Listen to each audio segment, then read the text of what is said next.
Bismillahirrahmanirrahim. Assalamualaikum warahmatullahi wabarakatuh. Baiklah, di sini saya akan menjelaskan dua materi dari materi kelompok kami, yaitu pengawasan terhadap hakim dan pengawasan terhadap jaksa. Oke, baiklah, yang pertama itu pengawasan terhadap hakim. Hakim ini adalah salah satu penegak hukum yang ada di negara kita ini, yang mana dia yang memutuskan nasib seseorang, apakah nasibnya baik ataupun buruk dari putusan tersebut, atau apakah haknya baik, apakah haknya itu didapatkan atau haknya itu tidak didapatkan. Nah, karena dalam putusannya setiap mengetuk satu palu, hakim ini menyebut kata Tuhan atau Allah Subhanahu wa Ta'ala, maka profesi hakim ini disebut sebagai profesi yang mulia. Nah, karena hakim itu sendiri adalah manusia juga yang tidak luput dari salah dan khilaf dan dosa, dari godaan-godaan duniawi, maka hakim juga itu kadang melakukan pelanggaran yang mana seorang hakim tidak boleh melakukan pelanggaran tersebut atau melanggar KE PPH. Nah, seperti apa sih pelanggaran KE PPH itu terhadap hakim? Yang pertama, seorang hakim ini melakukan atau menerima suap dari suatu oknum, kemudian hakim ini melakukan poligami atau tanpa seizin istri, hakim ini mengonsumsi atau berhubungan yang namanya narkotika, hakim ini bertemu dengan pihak yang ada di persidangan, tergugat ataupun penggugat atau yang lainnya, dan masih banyak lagi pelanggaran KE PPH itu sendiri yang tidak boleh dilakukan oleh seorang hakim. Nah, karena hakim ini juga kadang melakukan pelanggaran, maka dibutuhkan pengawas yang berfungsi untuk mengawasi kinerja hakim ini apabila ada yang ditemukan ternyata melanggar kode KE PPH. Seperti halnya kita selaku anak, maka yang mengawasi kita di rumah itu adalah orang tua. Ketika kita di sekolah, yang mengawasi kita itu adalah guru ataupun dosen itu sendiri, seperti itu. Nah, siapa sih yang mengawasi hakim ini sendiri? Nah, yang mengawasi hakim ini ada dua, secara internal dan secara eksternal, secara dari dalam dan dari luar. Nah, yang mengawasi hakim dari dalam atau internal ini adalah Mahkamah Agung itu sendiri, atau badan peradilan tertinggi di negara kita. Kemudian yang kedua, yang mengawasi hakim secara eksternal atau dari luar ini adalah KY atau Komisi Yudisial, dan ya kita selaku masyarakat. Peran kita terhadap pengawasan hakim ini sangat dibutuhkan. Kenapa? Karena apabila kita melihat hakim melakukan pelanggaran kode KE PPH ini, maka kita harus melaporkannya ke Komisi Yudisial dengan membawa barang-barang bukti yang kuat seperti rekaman, video, foto, ataupun berkas-berkas lainnya yang menunjukkan bahwa bukti dari laporan kita itu sangat kuat. Oke, yang kedua adalah pengawasan terhadap jaksa. Nah, siapa sih yang gak kenal dengan jaksa? Yang baru-baru kemarin ini gedung Kejaksaan Agung Republik Indonesia kebakar. Nah, disitulah tempat kerjanya jaksa-jaksa pusat yang ada di negara kita ini. Nah, apa sih jaksa itu sendiri? Kenapa harus ada jaksa, atau jaksa itu seperti apa? Nah, jaksa ini adalah salah satu aparatur negara dalam bidang hukum, yang menyediakan dakwaan atau tuduhan di persidangan atau di pengadilan terhadap orang-orang yang diduga melanggar hukum. Nah, hadirnya jaksa ini bisa membantu hakim eh, bisa membantu hakim mendapatkan beberapa informasi sehingga hakim ini bisa melakukan putusan siapa yang salah ataupun siapa yang benar. Nah, karena jaksa juga ini manusia, ada kalanya jaksa ini melanggar kode etik dia selaku jaksa. Al-insanu mahallul khoto'i wan nisyan. Manusia itu tempatnya salah dan lupa. Salah dan lupa. Lupa kenapa? Lupa ternyata profesi dia ini dibutuhkan tanggung jawab yang besar. Dia lupa akan tanggung jawab tersebut. Dia tergoda dengan beberapa pelanggaran-pelanggaran. Seperti apa sih pelanggaran seorang jaksa? Nah, hampir sama dengan hakim. Seperti menyembunyikan beberapa bukti. Kenapa dia menyembunyikan beberapa bukti? Karena ini menyangkut kepentingan jaksa itu sendiri. Nah, itu tidak boleh. Jaksa itu harus menunjukkan, tidak boleh menutupi sesuatu, harus jelas. Nah, karena jaksa juga ini manusia yang tidak luput dari salah dan dosa, maka dibutuhkan badan yang mengawasi jaksa itu sendiri. Nah, sama dengan hakim, ada yang mengawasi dari dalam atau internal dan ada yang mengawasi dari luar atau eksternal. Yang mengawasi jaksa dari dalam itu adalah Jaksa Agung Muda Pengawas, Majelis Kehormatan Jaksa, Kode Etik dan Eksaminasi Perkara. Nah, itu yang mengawasi jaksa dari dalam atau internal, secara internal. Kemudian yang mengawasi jaksa secara eksternal itu ada dua juga, Komisi Kejaksaan dan lagi-lagi masyarakat. Nah, oleh karena itu dalam dua pengawasan ini terhadap hakim dan jaksa, masyarakat dibutuhkan peran penting apabila kita melihat ataupun menemukan bukti tentang pelanggaran hakim dan jaksa ini sendiri.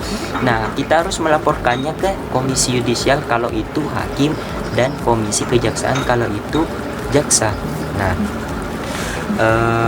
mungkin sampai di sini penjelasan dari saya.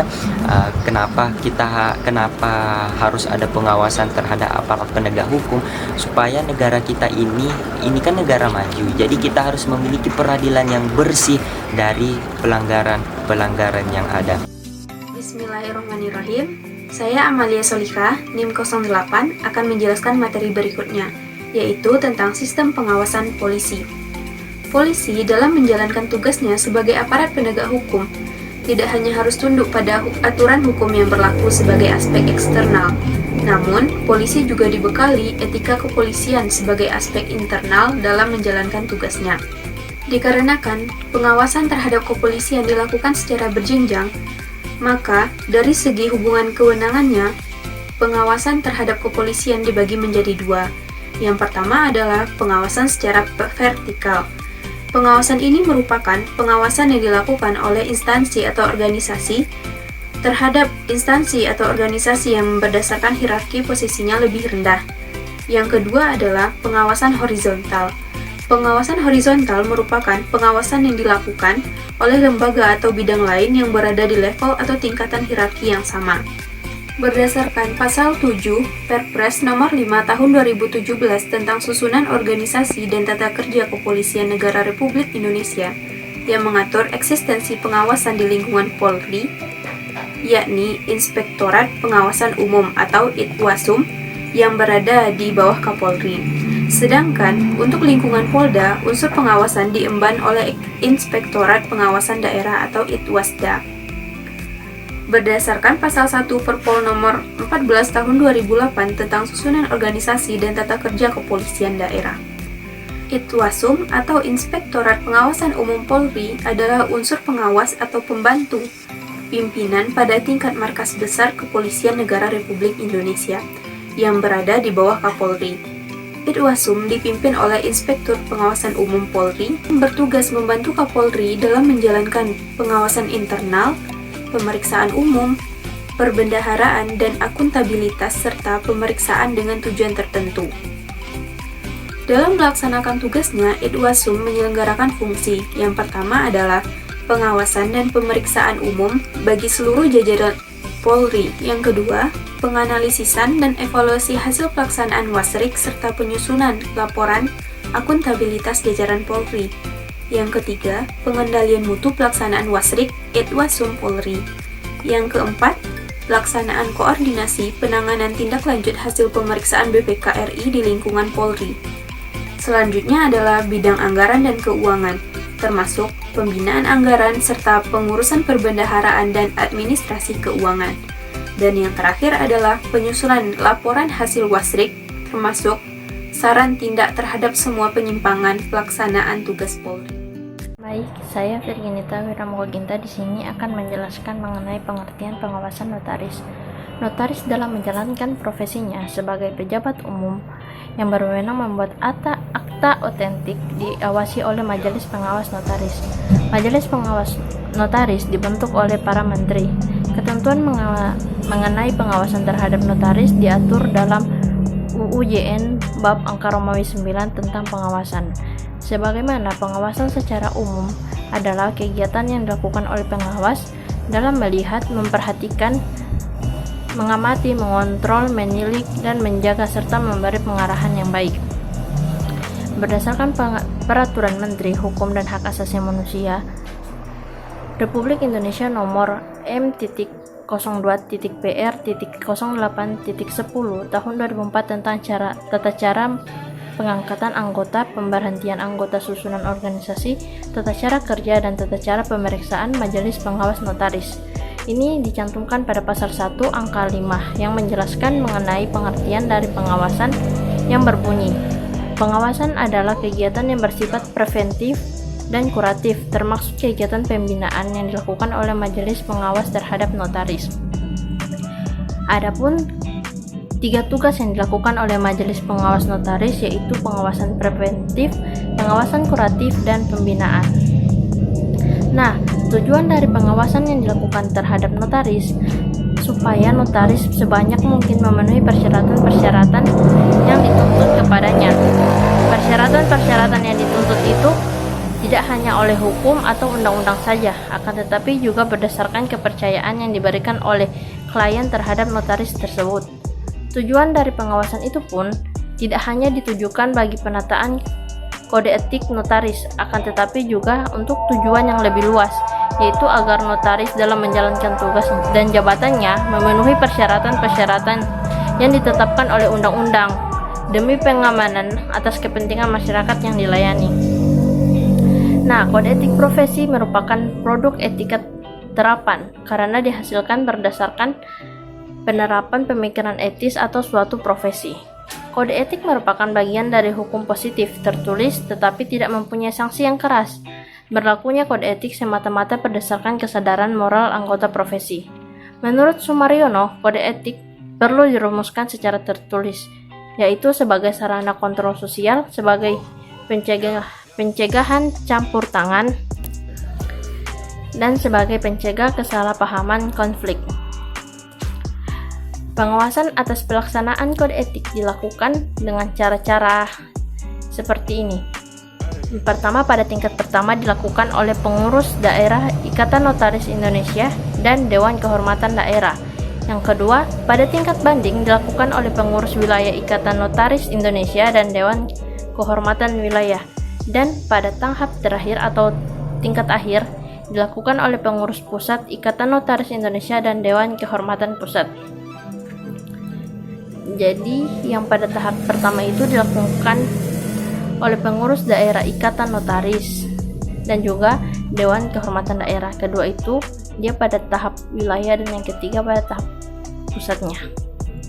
Selanjutnya, tiap-tiap jenjang majelis pengawas mempunyai wewenang masing-masing dalam melakukan pengawasan dan untuk menjatuhkan sanksi. Syarat untuk diangkat menjadi anggota Majelis Pengawas Notaris dalam pasal 2 Peraturan Menteri Hukum dan Hak Asasi Manusia nomor M.02.PR.08.10 pada tahun 2004, yaitu yang pertama harus berwarga negara Indonesia atau kewargaan negara Indonesia. Yang kedua, bertakwa kepada Tuhan Yang Maha Esa. Yang ketiga, pendidikan paling rendah yaitu sarjana hukum atau SH. Yang keempat, tidak pernah dihukum karena melakukan perbuatan pidana yang diancam pidana penjara 5 tahun atau lebih. Yang kelima, tidak dalam keadaan pailit. Yang keenam, sehat jasmani dan rohani. Dan yang terakhir, berpengalaman dalam bidangnya paling rendah 3 tahun. Sistem pengawasan advokat. Jadi saya di sini ingin menjelaskan sedikit tentang metode pengawasan profesi advokat. Terdiri atas 2 metode, yaitu pengawasan internal dan pengawasan eksternal. Jadi yang pertama yang kita bahas adalah pengawasan internal. Mekanisme pengawasan internal terhadap seorang advokat disebut dalam Undang-Undang Nomor 18 Tahun 2003 tentang advokat, yakni pengawasan terhadap advokat dilakukan oleh komisi pengawas dan dilakukan sehari-hari oleh komisi pengawas yang dibentuk oleh organisasi advokat.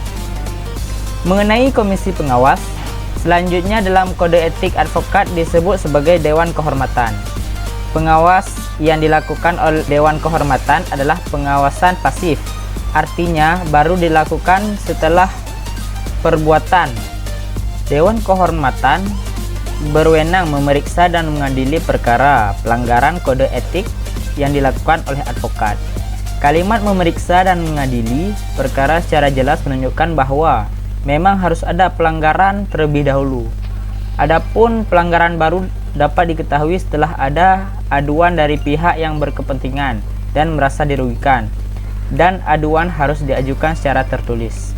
Jadi pihak yang harus mengadukannya adalah yang pertama klien, yang kedua teman sejawat advokat, ketiga pejabat pemerintah, keempat anggota masyarakat, dan yang terakhir dewan pimpinan pusat atau cabang atau daerah dari organisasi profesi di mana teradu menjadi anggota.